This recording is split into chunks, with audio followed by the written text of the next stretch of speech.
வேதத்தில் உள்ள ஒரு சிறிய கதை. அப்போஸ்தலர் எழுதின சுவிசேஷத்திலிருந்து பார்க்கலாம். 12ஆம் அதிகாரத்தில் உள்ள நடந்த சம்பவம். அக்காலத்திலே ஏரோது ராஜா என்ற அகிரிப்பா ராஜா சபையிலே சிலரை துன்பப்படுத்திக் கொண்டிருந்தான். ஆனாலும் தீர் மற்றும் சீதோன் நகர மக்களை சந்தித்தான். ஏனென்றால் அவர்களுடைய நகரங்கள் உணவுக்காக அவனுடைய நிலங்களை நம்பியிருந்தன. மக்கள் அவரை புகழ்ந்தனர்.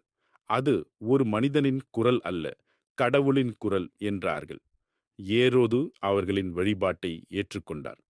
கடவுளுக்கு மகிமை செலுத்துவதற்கு பதிலாக மக்களின் வழிபாட்டை ஏற்றுக்கொண்டதால் கர்த்தருடைய தூதன் உடனடியாக ஏரோதுக்கு நோயால் தாக்கினார். நோயால் மூழ்கி அவர் துன்பப்பட்டு அவன் புழுப்புழுத்து இறந்தான்.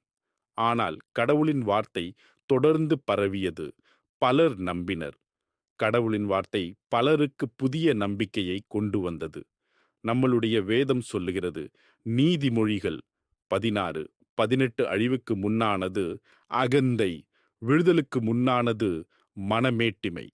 ஆகையால் நாம் தேவனுக்கு பயந்து இருப்போம்.